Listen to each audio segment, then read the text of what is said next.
This is the 25th talk in this series, and it's entitled Steady Practice.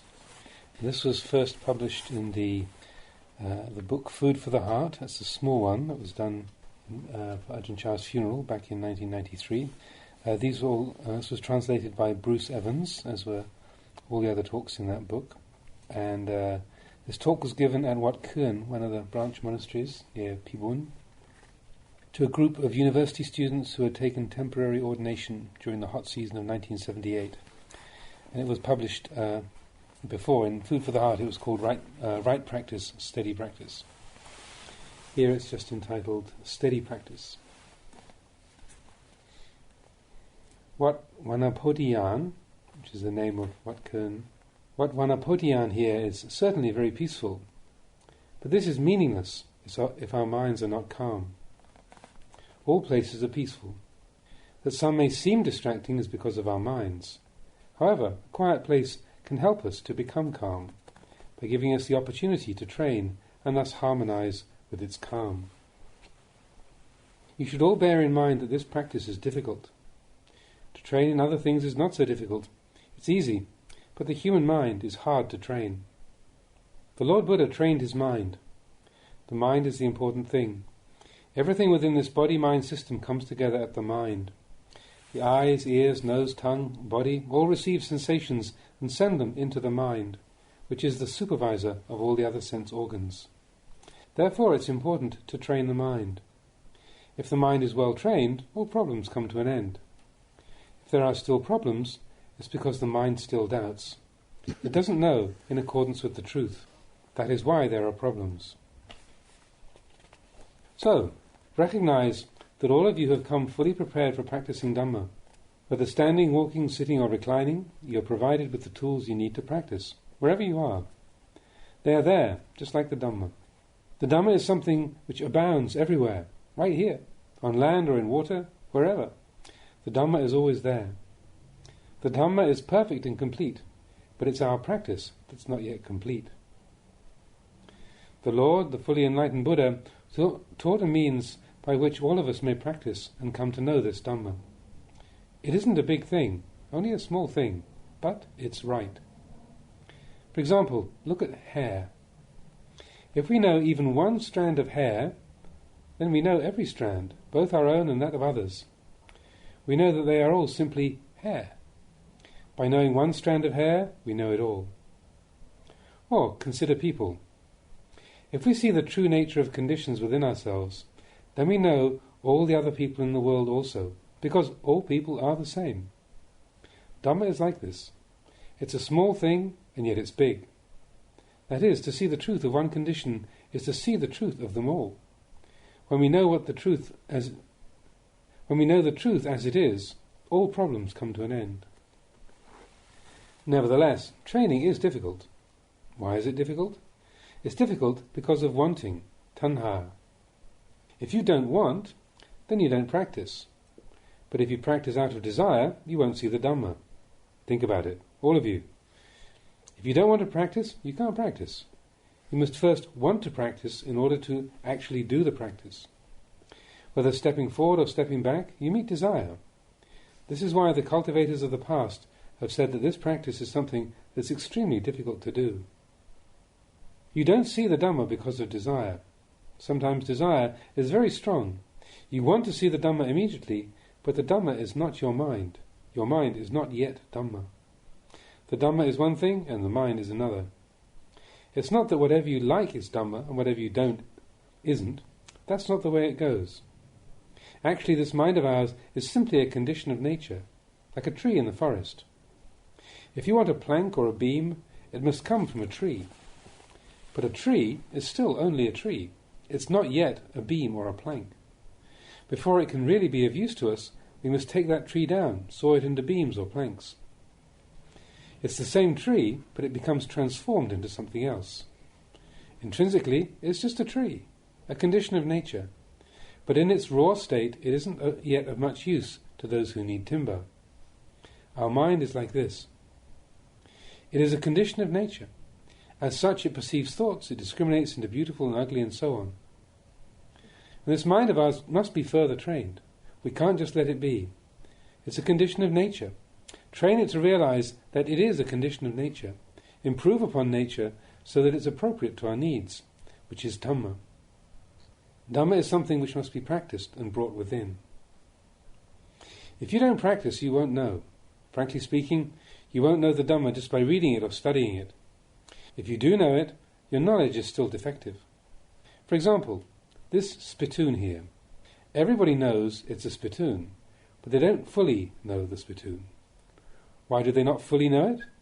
If I called this spittoon a saucepan, what would you say? Suppose that every time I asked for it, I said, "Please bring that saucepan over here." That would confuse you. Why so? Because you don't fully know the spittoon. If you did, there would be no problem. You'd simply pick up that object and hand it to me, because actually there isn't any spittoon. Do you understand? It's a spittoon due to convention. This convention is accepted all over the country, so it's a spittoon. But there isn't any real spittoon. If somebody wants to call it a saucepan, it can be a saucepan. It can be whatever you call it. This is called concept. If we fully know the spittoon, even when somebody calls it a saucepan, there's no problem. Whatever others may call it, we are unperturbed because we're not blind to its true nature. This is one who knows Dhamma. Now, let's come back to ourselves. Suppose somebody said, "You're crazy," or "You're stupid," for example. Even though it may not be true, you wouldn't feel so good. Everything becomes difficult because of our ambitions to have and to achieve. Because of these desires to get and to be, because we don't know according to the truth, we have no contentment. If we know the Dhamma, are enlightened to the Dhamma, greed, aversion and delusion will disappear. When we understand the way things are, there's nothing for them to rest on. Why is the practice so difficult and arduous? Because of desires. As soon as we sit down to meditate, we want to become peaceful. If we didn't want to find peace, we wouldn't sit, we wouldn't practice. As soon as we sit down, we want peace to be right there, but wanting the mind to be calm makes for confusion, and we feel restless. This is how it goes. So the Buddha says, don't speak out of desire, don't sit out of desire, don't walk out of desire. Whatever you do, don't do it with desire. Desire means wanting. If you don't want to do something, you won't do it. If our practice reaches this point, we can get quite discouraged. How can we practice? As soon as we sit down, there's desire in the mind. It's because of this that the body and the mind are difficult to observe. If they're not the self nor belonging to a self, then who do they belong to? Because it's difficult to resolve these things, we must rely on wisdom. The Buddha says we must practice with letting go. But if we let go, then we just don't practice, right? Because we've let go. Suppose we went to buy some coconuts in the market, and while we were carrying them back, someone asked, "What did you buy those coconuts for?" "I bought them to eat." "Are you going to eat the shells as well?" "No." "I don't believe you. If you're not going to eat the shells, then why did you buy them also?" "Well, what do you say?" How are you going to answer their question? We practice with desire. If we didn't have desire, we wouldn't practice. Practicing with desire is tanha. Contemplating in this way can give rise to wisdom, you know. For example, those coconuts. Are you going to eat the shells as well? Of course not. Then why do you take them? Because the time hasn't yet come for you to throw them away. They're useful for wrapping the coconut in. If, after eating the coconut, you throw the shells away, there's no problem. Our practice is like this. The Buddha said, don't act on desire, don't speak from desire, don't eat with desire. Standing, walking, sitting or reclining, whatever, don't do it with desire. This means to do it with detachment. It's just like buying the coconuts from the market. We're not going to eat the shells, but it's not yet time to throw them away. We keep them first. This is how the practice is. Concept, sammuti, and transcendence, vimutti, are coexistent, just like a coconut. The flesh, the husk and the shell are all together. When we buy a coconut, we buy the whole lot. If somebody wants to accuse us of eating coconut shells, that's their business. We know what we're doing. Wisdom is something each of us finds for oneself. To see it, we must go neither fast nor slow. What should we do? Go to where there is neither fast nor slow. Going fast or going slow is not the way. But we're all impatient. We're in a hurry. As soon as we begin, we want to rush to the end. We don't want to be left behind. We want to succeed. When it comes to fixing their minds for meditation, some people go too far. They light the incense, prostrate and make a vow. As long as this incense is not yet completely burnt, I will not rise from my sitting. Even if I collapse or die, no matter what, I'll die sitting. Having made their vow, they start their sitting. As soon as they start it, Mara's hordes come rushing at them from all sides. They've only sat for an instant and already they think the incense must be finished. They open their eyes for a peek. Oh, there's still ages left. They grit their teeth and sit some more, feeling hot, flustered, agitated and confused. Reaching the breaking point, they think, it must be finished by now. They take another peek. Oh no, it's not even halfway yet. 2 or 3 times and it's still not finished. So they just give up, pack it in and sit there hating themselves. I'm so stupid, I'm so hopeless. They sit and hate themselves, feeling like a hopeless case. This just gives rise to frustration and hindrances. This is called the hindrance of ill will. They can't blame others, so they blame themselves. Why is this? It's all because of wanting. Actually, it isn't necessary to go through all that. To concentrate means to concentrate with detachment, not to concentrate yourself into knots. But maybe we read the scriptures about the life of the Buddha, how he sat under the Bodhi tree and determined to himself, as long as I have still not attained supreme enlightenment, I will not rise from this place, even if my blood dries up. Reading this in the books, you may think of trying it yourself. You'll do it like the Buddha. But you haven't considered that your car is only a small one. The Buddha's car was a really big one. He could take it all in one go. With only your tiny little car, how can you possibly take it all at once? It's a different story altogether. Why do we think like that? Because we're too extreme. Sometimes we go too low, sometimes we go too high. The point of balance is so hard to find. Now I'm only speaking from experience. In my past, my practice was like this, practicing in order to get beyond wanting. If we don't want, can we practice? I was stuck here. But to practice with wanting is suffering. I didn't know what to do. I was baffled.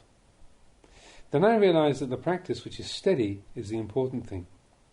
One must practice consistently. They call this the practice that is, quote, consistent in all postures, unquote. Keep refining the practice. Don't let it become a disaster.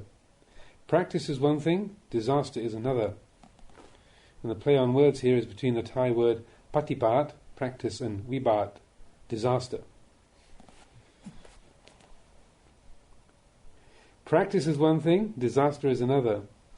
Most people usually create disaster. When they feel lazy, they don't bother to practice. They only practice when they feel energetic. This is how I tended to be. All of you ask yourselves now, is this right? To practice when you feel you like it, and when you don't? To practice when you feel like it, not when you don't? Is that in accordance with the Dhamma? Is it straight? Is it in line with the teaching? This is what makes practice inconsistent. Whether you feel like it or not, you should practice just the same. This is how the Buddha taught. Most people wait until they're in the mood before practicing. When they don't feel like it, they don't bother. This is as far as they go. This is called disaster. It's not practice. In the true practice, whether you're happy or depressed, you practice. Whether it's easy or difficult, you practice. Whether it's hot or cold, you practice. It's straight like this. In the real practice, whether standing, walking, sitting or reclining, you must have the intention to continue the practice steadily, making your sati consistent in all postures. At first thought, it seems as if you should stand for as long as you walk for as long as you sit for as long as you lie down. I've tried it, but I couldn't do it. If a meditator were to make his standing, walking, sitting and lying down all equal, how many days could he keep it up for? Stand for 5 minutes, sit for 5 minutes, lie down for 5 minutes? I couldn't do it for very long. So I sat down and thought about it some more. What does it all mean? People in this world can't practice like this. Then I realized, that's not right. It can't be right because it's impossible to do. Standing, walking, sitting, reclining, make them all consistent. To make the postures consistent the way they explain it in the books is impossible. But it is possible to do this. The mind. Just consider the mind. To have sati, recollection, sampajanya, self-awareness, and panya, all-round wisdom, this you can do. This is something that's really worth practicing. This means that while standing, we have sati. While walking, we have sati. While sitting, we have sati. While reclining, we have sati. Consistently. This is possible. We put awareness into our standing, walking, sitting, lying down, in all postures. When the mind has been trained like this, it will constantly recollect buddho, buddho, buddho, which is knowing. Knowing what? Knowing what's right and what's wrong at all times. Yes, this is possible. This is getting down to the real practice. That is, whether standing, walking, sitting or lying down, there is continuous sati. Then you should understand those conditions which should be given up and those which should be cultivated. You know happiness, you know unhappiness. When you know happiness and unhappiness, your mind will settle at the point which is free of happiness and unhappiness. Happiness is the loose path, kama sukhalika nu yogo. Unhappiness is the tight path, attakila mata nu yogo. If we know these two extremes, we pull it back. We know when the mind is inclining towards happiness or unhappiness, and we pull it back. We don't allow it to lean over. We have this sort of awareness. We adhere to the one path, the single Dhamma. We adhere to the awareness, not allowing the mind to follow its inclinations. But in your practice, it doesn't tend to be like that, does it? You follow your inclinations. If you follow your inclinations, it's easy, isn't it? But this is the ease which causes suffering. Like someone who can't be bothered working. He takes it easy, but when the time comes to eat, he hasn't got anything. This is how it goes. I've contended with many aspects of the Buddha's teaching in the past, but I couldn't really beat him. Nowadays, I accept it. I accept the many teachings of the Buddha are straight down the line, so I've taken those teachings and used them to train both myself and others. The practice which is important is patipada. What is patipada? It's simply all our various activities, standing, walking, sitting, reclining and everything else. This is the patipada of the body. Now the patipada of the mind, how many times in the course of today have you felt low? How many times have you felt high? Have there been any noticeable feelings? We must know ourselves like this. Having seen those feelings, can we let go? Whatever we can't let go of, we must work with. When we see that we can't yet let go of some particular feeling, we must take it and examine it with wisdom. Reason it out. Work with it. This is practice. For example, when you're feeling zealous, practice. When you're feeling lazy, try to continue the practice. If you can't continue at full speed, then at least do half as much. Don't just waste the day away by being lazy and not practicing. Doing that will lead to disaster. It's not the way of a practitioner. Now I've heard some people say, "Oh, this year I was in a really bad way." How come? I was sick all year. I couldn't practice at all. If they don't practice when death is near, when will they ever practice? If they're feeling well, do you think they'll practice? No, they only get lost in happiness. If they're suffering, they still don't practice. They get lost in that. I don't know when people think they're going to practice. They can only see that they're sick, in pain, almost dead from fever. That's right, bring it on heavy. That's where the practice is. When people are feeling happy, it just goes to their heads and they get vain and conceited. We must cultivate our practice. What this means is that whether you are happy or unhappy, you must practice just the same. If you're feeling well, you should practice. And if you're feeling sick, you should practice. There are those who think, this year I couldn't practice at all. I was sick the whole time. If these people are feeling well, they just walk around singing songs. This is wrong thinking, not right thinking. This is why the practitioners of the past have all maintained the steady training of the heart.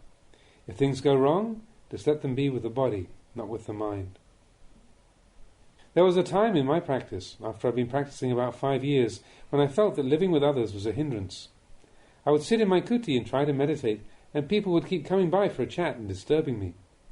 I ran off to live by myself. I thought I couldn't practice with those people bothering me. I was fed up, so I went to live in a small deserted monastery in the forest, near a small village.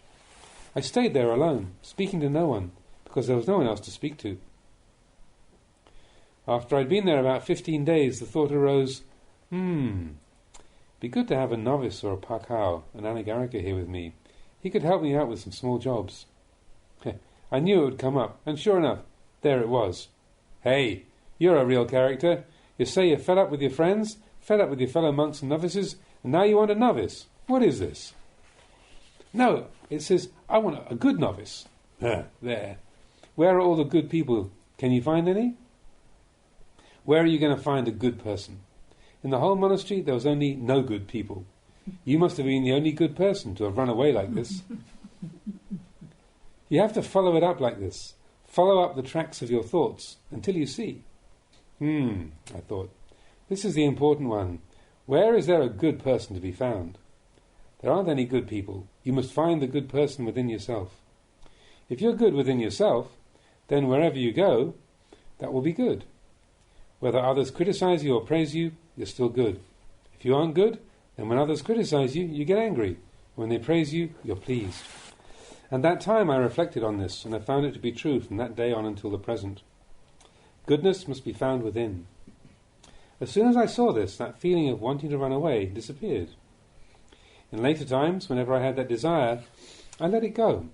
Whenever it arose, I was aware of it and kept my awareness on that. Thus I had a solid foundation. Wherever I lived, whether people condemned me or whatever they said, I would reflect that the point is not whether they were good or bad. Good or evil must be seen within ourselves. The way other people are, that's their concern.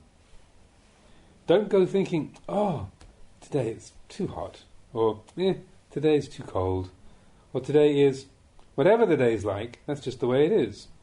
Really, you're simply blaming the weather for your own laziness. We must see the Dhamma within ourselves. Then there is a surer kind of peace. So, for all of you who have come to practice here, even though it's only for a few days, many things will arise. Many things will be arising which you're not even aware of. There is some kind of right thinking, some wrong thinking, many, many things. So I say, this practice is difficult. Even though some of you may experience some peace when you sit in meditation, don't be in a hurry to congratulate yourselves. Likewise, if there's some confusion, don't blame yourselves. If things seem good, don't delight in them. And if they're not good, don't be averse to them. Just look at it all. Look at what you have. Just look. Don't bother judging. If it's good, don't hold fast to it. If it's bad, don't cling to it. Good and bad can both bite, so don't hold fast to them. The practice is to simply sit and watch it all. Good moods and bad moods come and go, as is their nature. Don't only praise your mind or only condemn it. Know the right time for these things. When it's time for congratulations, congratulate it, but just a little. Don't overdo it. Just like teaching a child, sometimes you may have to spank it a little. In our practice, sometimes we may have to punish ourselves, but don't punish yourself all the time. If you punish yourself all the time, in a while, you'll just give up the practice. But then you can't just give yourself a good time and take it easy either. That's not the way to practice. We practice according to the middle way. What is the middle way?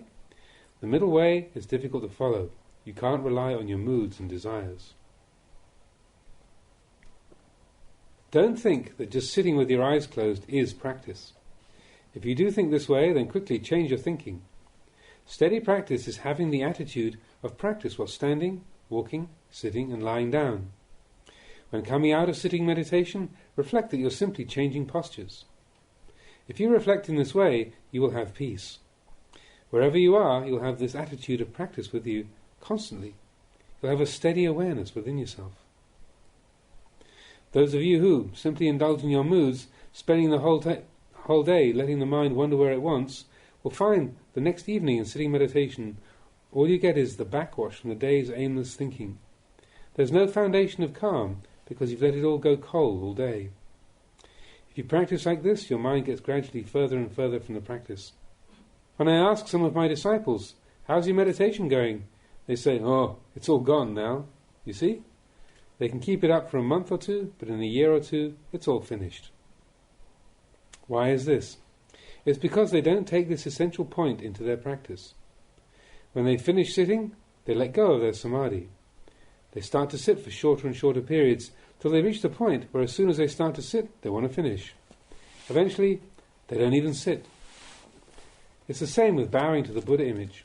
At first they make the effort to prostrate every night before going to sleep, but after a while their minds begin to stray. Soon they don't even bother to prostrate at all. They just nod, till eventually it's all gone. They throw out the practice completely. Therefore, understand the importance of sati. Practice constantly. Right practice is steady practice. Whether standing, walking, sitting or reclining, the practice must continue. This means that practice, meditation, is done in the mind, not in the body. If our mind has zeal, is conscientious and ardent, there will be awareness. The mind is the important thing. The mind is that which supervises everything we do. When we understand properly, we practice properly. When we practice properly, we don't go astray. Even if we only do a little, that is still all right. For example, when you finish sitting in meditation, remind yourselves that you're not actually finishing the meditation. You're simply changing postures. Your mind is still composed. Whether standing, walking, sitting or reclining, you have sati with you. If you have this kind of awareness, you can maintain your internal practice. In the evening, when you sit again, the practice continues uninterrupted. Your effort is unbroken, allowing the mind to attain calm. This is called steady practice. Whether we are talking or doing other things, we should try to make the practice continuous. If our mind has recollection and self-awareness continuously, our practice will naturally develop. It will gradually come together. The mind will find peace, because it will know what is right and what is wrong. It will see what's happening within us and realize peace. If we are to develop sila or samadhi, we must first have panya. Some people think that they'll develop moral restraint 1 year, samadhi the next year, and the year after that they'll develop wisdom. They think these three things are separate. They think that this year they'll develop sila, but if the mind is not yet firm with samadhi, how can they do it? If there's no understanding, panya, how can they do it? Without samadhi or panya, sila will be sloppy. In fact, these three come together at the same point. When we have sila, we have samadhi. When we have samadhi, we have panya. They're all one, like a mango. Whether it's small or fully grown, it's still a mango. When it's ripe, it's still the same mango. If we think in simple terms like this, we can see it more easily. We don't have to learn a lot of things. Just know these things. Know our practice. When it comes to meditation, some people don't get what they want. So they give up, saying they don't yet have the merit to practice meditation. They can do bad things, they can have that sort of talent, but they don't have the talent to do good. They give it up, saying they don't have enough good foundation. This is the way people are. They side with their defilements. Now that you have this chance to practice, please understand that whether you find it difficult or easy to develop samadhi, it's entirely up to you, not the samadhi. If it's difficult, it's because you're practicing wrongly. In our practice, we must have right view, samadhiti. If our view is right, everything else is right. Right view, right intention, right speech, right action, right livelihood, right effort, right recollection, right concentration. The Eightfold Path.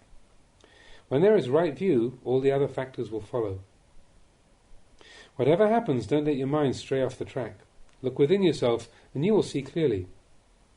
As I see it, for the best practice, it isn't necessary to read many books.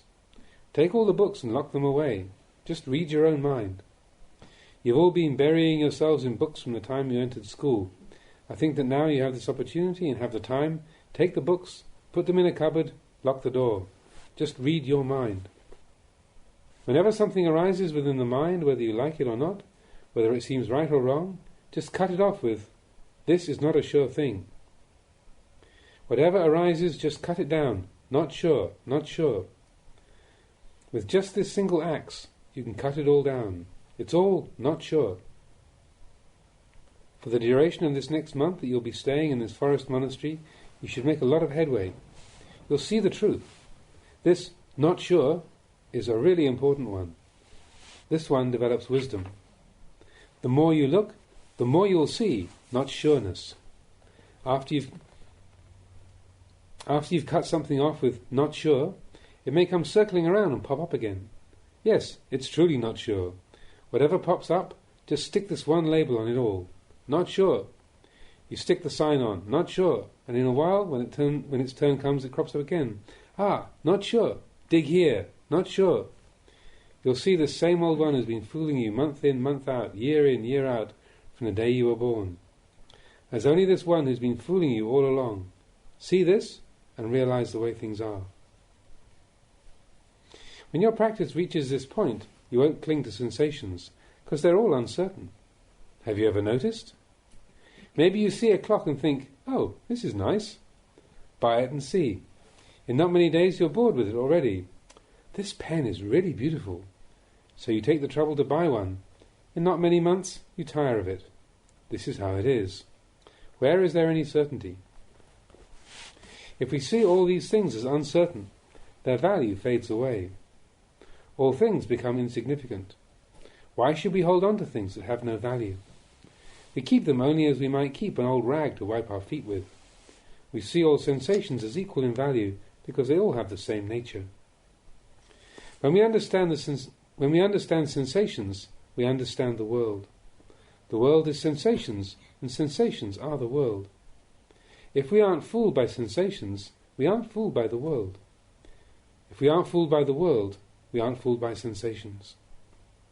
The mind which sees this will have a firm foundation of wisdom. Such a mind will not have many problems. Any problems it does have, it can solve. When there are no more problems, there are no more doubts. Peace arises in their stead. This is called practice. If we really practice, it must be like this.